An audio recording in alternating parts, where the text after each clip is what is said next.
అందరికీ నమస్కారం అండి. డబుర ధనలక్ష్మి గారు రచించినటువంటి ఒక చక్కటి కథని విందామా? వసంత, నేను చేస్తాను, నువ్వు పక్కకు తప్పుకోమ్మా అంటూ వంటగదిలో వణికే చేతులతో వేగిన పూరీలను చిల్లుల గరిటెతో నూనెలో నుండి పక్కకు తీయబోయింది సుగుణమ్మ. వద్దత్తమ్మా, మీరు స్టవ్ దగ్గరకు రాకండి, అసలే వేడి నూనె, పొరపాటున మీద ఒలికితే. అమ్మో, ఇంకేమైనా ఉందా? నేను ఒక్కదాన్నే చేయగలను. ప్రస్తుతానికి మీరు మావయ్య ఇద్దరూ కలిసి కూర్చొని టిఫిన్ తినండి, మరలా బీపీ ట్యాబ్లెట్ వేసుకోవాలి అంటూ పూరి వెజిటేబుల్ కుర్మా వేసి 2 ప్లేట్లను అత్తగారు వద్దంటున్నా వినకుండా చేతికి అందించింది వసంత. సుగుణమ్మ తన భర్త వాసుదేవ్తో కలిసి టిఫిన్ తిని ట్యాబ్లెట్ వేసుకొని వసంత వద్దని వారిస్తున్నా ఇంటి పనులకు సాయంగా వెళ్ళింది. మధ్యాహ్నపు వంటకు కూరగాయలు శుభ్రం చేసి చాకుతో కూరకు సరిపడా కట్ చేస్తూ కూర్చుంది సుగుణమ్మ. 2 ఆడపిల్లలను స్కూల్ బస్సు ఎక్కించి సాగనంపి ఇంటి పనుల్లో పడింది వసంత. ఫ్రెష్ అయి వచ్చిన భర్త వరుణ్ టిఫిన్ తింటూ, కొత్త ఇంటి పని పూర్తి కావస్తుంది, ఇంకో 5 లక్షలు ఉంటే పూర్తయి గృహప్రవేశం చేసేవాళ్ళం, ఇప్పటికే ఆఫీసులో అప్పులు ఎక్కువైపోయాయి, ఏం చేయాలో ఏంటో అర్థం కావటం లేదు, ఇంటి ఓనర్ ఈ నెల నుండి ఇంటి రెంటు పెంచుతా అంటున్నాడు అన్నాడు వసంతతో. అవునండి, నిన్న ఆయన భార్య వచ్చింది, ఇంటి నిండా మనుషులున్నారు, నీళ్లు కాస్త పొదుపుగా వాడుకోమన్నారు, ఇల్లు ఎంత శుభ్రంగా పెట్టినా ఇంకా శుభ్రంగా పెట్టుకోమని నాకు సలహాలు ఇచ్చి వెళ్తుంది. ఇంట్లోకి ఎంటర్ అయినప్పటి నుండి ప్రతి గదిని ఓ ఆఫీసర్లా తనిఖీ చేస్తుంది, మొహం మార్చుకొని ఏవేవో సలహాలు చెప్తుంది. నాకు కూడా ఆవిడ వచ్చి వెళ్ళిందంటే చాలు తలనొప్పి వచ్చేస్తుంది. నాన్న డబ్బు సర్దుబాటు చేస్తా అన్నాడు, మీరు ఆఫీస్కి వెళ్ళాక ఓసారి వెళ్ళొస్తాను అంది వసంత. అమ్మా, నువ్వు నాన్న తిన్నారా అని అడిగాడు వరుణ్. తిన్నాంరా, అడగటం మర్చిపోయా, రోహిణి ఎలా ఉందట అంది కూతురి గురించి ఆరా తీస్తూ. బాగుందమ్మా, వచ్చే వారం వస్తారట అన్నాడు వరుణ్. వరుణ్ ఆఫీస్కు వెళ్ళిపోవడంతో పనులు పూర్తి చేసుకొని భర్త దగ్గర కూర్చుంది సుగుణమ్మ. వసంత 2 వీధుల అవతల ఉంటున్న తన తల్లిదండ్రుల దగ్గరికి వెళ్ళొస్తానంటూ అత్త సుగుణమ్మకు చెప్పి వెళ్ళింది. సుగుణమ్మ భర్తతో, ఏంటో అండి, పిల్లలు చిన్న చితక ఆర్థిక సమస్యలతో సతమతమవుతున్నారు, వాళ్లకు ఏ విధంగానూ సాయం కాలేకున్నాం. మన అమ్మాయి రోహిణి తన కూతురు దివ్య మెడిసిన్ చదువుకు 6 లక్షలు తక్కువైందని వసంతకు ఫోన్లో చెబుతుంటే విన్నా. నాకు చాలా బాధేసింది. వరుణ్ కొత్త ఇంటి పనికి డబ్బు తక్కువైందని బాధపడుతుంటే విన్నాను. ఏ రకంగానూ పిల్లలకు సాయం కాలేకపోతున్నాం. మన చేతకానితనానికి చాలా బాధగా ఉందండి. ఇదే విషయాన్ని కోడలు పిల్లతో అంటే, ఎందుకత్తయ్యా అంతలా బాధపడటం? మీ సామర్థ్యానికి మించి మా ఆయనను చదివించారు, ఆడపిల్లను చక్కగా పెంచి మంచి ఇంటికి కోడల్ని చేశారు, వయసు ఉన్నంత వరకు కుటుంబం కోసం కష్టపడ్డారు. ఇక ఇప్పుడు ఏ విషయం గురించి దిగులు పడకండి, ఉన్నంతలో వేలకు తిని రెస్ట్ తీసుకోండి. ఈ వయసులో మీరు ఎక్కువగా ఆలోచిస్తే అనారోగ్యం పాలవుతారు, తర్వాత నిజంగానే భారం అవుతారు. మీరు ఆరోగ్యంగా ఉన్నంత వరకు ఏ సమస్య ఉండదు. వేలకు తిని మీ పనులు మీరు చూసుకుంటే అదే 10,000. ఈ వయసులో ఏదైనా ప్రమాదం జరిగి పెద్దవారు మంచాన పడితే వాళ్లకు అదో నరకం అత్తమ్మా అంది. ఈ వారంలో మన అమ్మాయి రోహిణి వస్తుందట అంది కళ్ళు పెద్దవి చేస్తూ. వాసుదేవ్ నవ్వుతూ, చూడు సుగుణ, మన వరుణ్కి మీ అన్న కూతురితోనే పెళ్లి చెయ్యాలని నువ్వు అప్పట్లో ఎంత గొడవ చేశావు. వరుణ్ తమ లెక్చరర్ కూతురు వసంతను ఇష్టపడ్డాడని తెలిసి ఎంత గోల చేశావు. ఇక వరుణ్ ఖరాఖండిగా వసంతను తప్ప వేరెవరిని పెళ్లి చేసుకోనని తేల్చి చెప్పేసరికి ఇక తప్పక ఒప్పుకున్నావు. వరుణ్ పెళ్ళయి వసంత మన ఇంట్లో అడుగుపెట్టి తన మంచితనంతో మన అందరి మనసులు గెలుచుకొని ఈ ఇంటిని బృందావనం చేసింది. మనమ్మాయి రోహిణి వసంతకు ప్రాణ స్నేహితురాలైంది. వారిద్దరి మధ్య రహస్యాలు లేవు. నువ్వు గమనించావో లేదో, మనమ్మాయి మనతో మాట్లాడే సమయం కంటే ఎక్కువసేపు వసంతతో మాట్లాడుతుంది. మన చుట్టూ ఎంతోమంది తమ కుటుంబాల్లో అత్తాకోడళ్ళ మధ్య సఖ్యత లేక కుటుంబ సమస్యలతో నరకం అనుభవిస్తున్నారు. ఎక్కడో ఎందుకు, మన పొరిగింట్లో చూడు. ఆ ఇంటి కొత్త కోడలు స్వాతి పెళ్ళైన 3 నెలలకే అత్తమామలకు భర్తకు మధ్య ఉన్నవి లేనివి చెప్పి చిన్న సమస్యలను పెద్దవి చేసి గొడవలు పెంచి ఆ అబ్బాయి అశోక్కి తల్లిదండ్రులకు మధ్య మనస్పర్ధలు పెంచి వేరు కాపురం పెట్టించి తీసుకెళ్ళిపోయింది. స్వాతిదేమో ప్రభుత్వ ఉద్యోగం, అశోక్ ప్రైవేటు ఉద్యోగి. స్వాతికేమో పిల్లలంటే నచ్చకపాయ. అశోక్ బలవంతంతో ఒక కొడుకును ఎలాగోలా కన్నది. ఇప్పుడు ఆ కొడుకు పూర్తి బాధ్యత కూడా అశోక్ చూసుకుంటున్నాడు. అత్తమామల నీడ కూడా పడదు. పైగా వాళ్ళ మీద ఉన్నవి లేనివి అందరికీ చెప్పి చులకన చేస్తుంది. ఇప్పుడు అశోక్ కూడా బాగానే సంపాదిస్తున్నాడు. కానీ పిల్లికి బిచ్చం వేయని రకం. ఆ వృద్ధుల బాధ చెప్పనలవి కాదు. ఇప్పుడు ఆ వృద్ధుల సమస్యలు తీర్చేవారు లేక ఎంత నలిగిపోతున్నారో. పైగా మన వసంత అప్పుడప్పుడు అన్నం కూరలు ఇచ్చి వస్తుంది అన్నాడు వాసుదేవ్. వసంత తల్లి పరిమళ, వసంత, నాన్న రిటైర్మెంటు డబ్బు వచ్చింది కదా, మొత్తం వృధా చెయ్యకు. నీ బ్యాంక్ అకౌంట్లోనే ఉండని, ఖర్చు పెట్టకు. అవసరానికి పనికి వస్తుంది. అసలే ఆడపిల్లలు, బోలెడు ఖర్చులు ఉంటాయి అంది. వసంత, అమ్మా, ఎందుకిలా మాట్లాడుతున్నావు? డబ్బు వస్తే మారిపోవాలా? నాకు ఈ డబ్బు రావడం మంచిదే, కానీ ఈ డబ్బు కోసం విలువైన బంధాలను పోగొట్టుకోను.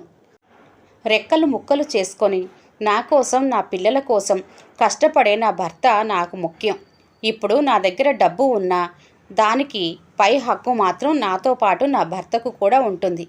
ఇప్పుడు ఆ ఇల్లు పూర్తయితే ఆ కొత్త ఇంట్లో ఉండేది నేను, నా పిల్లలేగా. ఆయన కొత్త ఇల్లు పూర్తవక దిగులుగా ఉన్నాడు. ఆయన కష్టంతో మేమందరం సుఖంగా బ్రతుకుతున్నాం. ఇక మా అత్తమామలంటావా?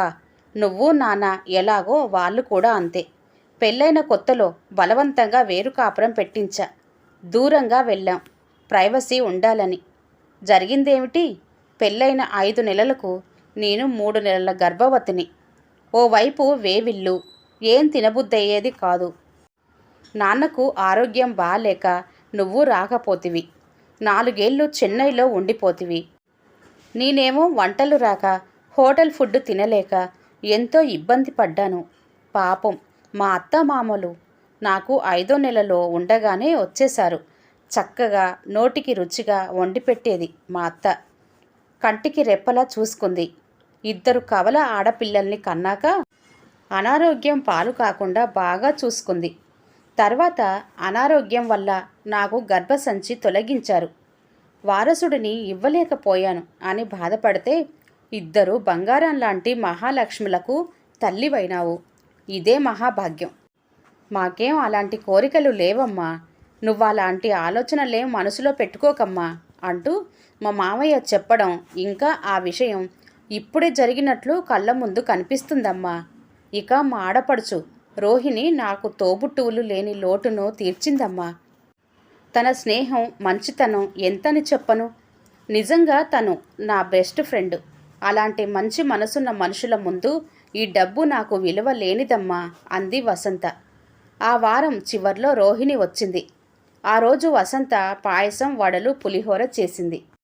ఆ రోజు రాత్రి మేడపై పరుపులు పరచి అందరూ పండు వెన్నెల్లో పడుకొని కబుర్లు చెప్పుకున్నారు. మరునాటి ఉదయం రోహిణికి వసంత 6 లక్షలు అందించింది. వదిన, దివ్య చదువుకు కాస్త డబ్బు సర్దగలిగాము. నాన్న రిటైర్మెంటు డబ్బుల్లో నా వాటాకు వచ్చిన డబ్బును నిన్ననే ఇచ్చారు అంది. రోహిణి, థ్యాంక్స్ వసంత. ఓ 4 ఏళ్ల తర్వాత వీలు చూసుకొని నీ డబ్బు వడ్డీతో సహా ఇచ్చేస్తాను అంది నవ్వుతూ. వసంత, నువ్వు మరీనూ వదినా. వడ్డీ మాకెందుకు? ఈ డబ్బు కేవలం చేతి బదులు అంతే. నాన్న స్వార్జితం, నాన్న కష్టానికి గుర్తు. ఏదైనా మంచి పనికి ఉపయోగిస్తే బాగుంటుందని అనుకున్నాను. ఇదిగో ఇప్పుడు ఇంటి పనికి కొంత డబ్బు మీ తమ్ముడికిచ్చాను. నీకు కొంత డబ్బు ఇస్తున్నాను అంది. రోహిణి తల్లిదండ్రుల గదిలోకి వెళ్ళింది. అమ్మా, నాన్న, వెళ్ళొస్తాను అంటూ కాళ్ళు మొక్కి తల్లిదండ్రుల ఆశీర్వాదాలు తీసుకుంది. తల్లి వారిస్తున్నా వినకుండా తల్లి చేతిలో కొంత డబ్బును ఉంచింది రోహిణి. ఎందుకమ్మా, మాకు ఏమైనా అవసరం అయితే నీ తమ్ముడు చూసుకుంటాడుగా, మరలా ఈ డబ్బెందుకు అంది. రోహిణి, పాపం తమ్ముడే అన్ని బాధ్యతలు మోస్తున్నాడు, కాస్త అయినా నా బాధ్యత కూడా పంచుకొని అమ్మా. కొడుకే తల్లిదండ్రులని పోషించాలని రూల్ ఎవరు పెట్టారో కానీ ఆ కొడుకులు ఇటు భార్యకు చెప్పుకోలేక అటు తల్లిదండ్రులను సరిగా చూసుకోలేక నలిగిపోతున్నారమ్మా. ఏం, కొడుకుని మాత్రమే నవమాసాలు మోసి కానీ కష్టపడి పెంచి పెద్ద చేస్తారా అమ్మా? కూతురిని కూడా సమానంగానే ప్రేమగా పెంచుతారు కదమ్మా. ఆడపిల్ల కూడా తల్లిదండ్రుల బాధ్యత పంచుకోవాలి. లేకపోతే కోడళ్ళు సరిగా పట్టించుకోక కూతుర్లకు తమ తల్లిదండ్రుల కష్టనష్టాలు చూడలేక పెద్దవాళ్ళు అనాథలుగా ఆశ్రమాల్లో ఉండాల్సి వస్తుందమ్మా. బంధాలంటే ప్రేమతో అల్లుకున్న పొదరిల్లు అనే నిజం తెలిసిన వ్యక్తులున్న ఇల్లు ఎప్పటికీ నందనవనమే. వసంతకు బంధాల విలువ తెలుసమ్మా. వరుణ్ తమ కోసమే కష్టపడతాడని, కుటుంబం పట్ల అతను చూపే బాధ్యతను ప్రేమగా అర్థం చేసుకుంటుంది వసంత. ప్రతి ఇంట్లో పెద్దలు కూడా ఓ వయసు వచ్చాక అన్ని విషయాల్లో తలదూర్చటం సబబు కాదు. కొడుకు కోడలు ఉంటారు, నిర్ణయాలు తీసుకునే తెలివితేటలు వారికి కూడా ఉంటాయి. సలహాలు అడిగినప్పుడు మాత్రమే పెద్దవాళ్ళు స్పందిస్తే బాగుంటుంది. వృద్ధాప్యంలో తమకు లోటు లేకుండా 3 పూటల కడుపు నింపడంతో పెద్దలు తృప్తి పడాలి తప్ప తగుతున్నమ్మా అని అన్ని వ్యవహారాల్లో, ముఖ్యంగా కోడళ్ళ వ్యవహారాల్లో అసలు జోక్యం చేసుకోరాదు. కొడుకు కేవలం మా అమ్మ నాన్నలకు వండి వడ్డించు అని మాత్రమే చెప్తాడు. వండి కంచంలో వడ్డించాల్సింది కోడలేగా, కొడుకు కాదు. అందుకే అత్తమామలకు ప్రేమగా వడ్డించేంత అభిమానం కోడలికి ఉండాలి. నిజానికి మా అత్తింట్లో బంధువులందరూ నిన్ను నీ పెంపకాన్ని ఎంతో మెచ్చుకుంటారమ్మా, ఎంతో పద్ధతిగా పెంచావని అంటుంటారు. ఈ వయసులో మా అత్తమ్మ చనిపోయిన తర్వాత మా మావయ్యను బాధ్యతగా చూసుకోవటంలో నాకు ఎంతో సంతోషం ఉందమ్మా. నేను ఆ ఇంటికి బాధ్యత అయిన కోడలిని. అందుకే ఈ ఇంటికి వసంతను బాధ్యత అయిన కోడలిగా ఆ దేవుడు పంపాడు. మన బాధ్యత మనం నిజాయితీగా నిర్వర్తిస్తే ఆ దేవుడు కూడా మన పట్ల నిజాయితీగానే ఉంటాడమ్మా. ఒకరినొకరు ఇబ్బంది పెట్టకుండా ఒకరి కోసం ఒకరంటూ బ్రతికే మనుషులున్న కుటుంబంలో ఎప్పుడూ సంతోషాలే ఉంటాయమ్మా. బాధ్యతలు తప్పించుకోవాలని అనుకునే స్వాతి, అశోక్ లాంటి వాళ్ళు ఎదుటి వారిలో తప్పులు వెతుకుతారు, బాధ్యతలు తప్పించుకుంటారు. బాధ్యతలను బరువుగా కాక తమ పని అని చేసుకుపోయే వసంత లాంటి వాళ్ళు ఎలాగైనా ఎంత కష్టమైనా సరే తమ బాధ్యతలను ఇష్టంగా నిర్వర్తిస్తారు. వెళ్ళొస్తాను నాన్న, నీ ఆరోగ్యం జాగ్రత్త అంటూ బయలుదేరింది రోహిణి. నిండు మనసుతో రోహిణి సమస్యలు తీరిన ప్రశాంతతతో వరుణ్, వసంతలు అందరి సంతోషమే తమ సంతోషంగా, సుగుణమ్మ, వాసుదేవుల జీవితం ఏ ఒడిదుడుకులు లేకుండా సాగాయనడంలో సందేహం లేదు. మనుషుల్లో ఎంతో కొంత సర్దుబాటు గుణం తప్పనిసరిగా ఉండాలి. చీటికి మాటికి గొడవలకు సై అంటూ కాలు దువ్వే రకాలు మన చుట్టూ కోకొల్లలుగా కనిపిస్తుంటారు. అలాంటి వాళ్ళు ప్రశాంతంగా ఉండరు, ఇతరుల్ని ఉండనివ్వరు. అలాంటి వాళ్లకు ఎంత దూరంగా ఉంటే అంత మంచిది. కానీ దరిద్రం ఏమిటంటే అలాంటి వాళ్ళు మంచి వాళ్ళని కూడా బ్రతకనివ్వరు. ఏదో ఒక గొడవలోకి లాగటం, మంచి వాళ్ళపై బురద చల్లి చెడ్డవాళ్ళుగా చిత్రీకరించే తెలివితేటలు ఎక్కువైపోయాయి. బహుశా సీరియళ్ల ప్రభావమేమో. సమాజంలో ఇలాంటి వాళ్ళు ఎక్కువైపోయారు.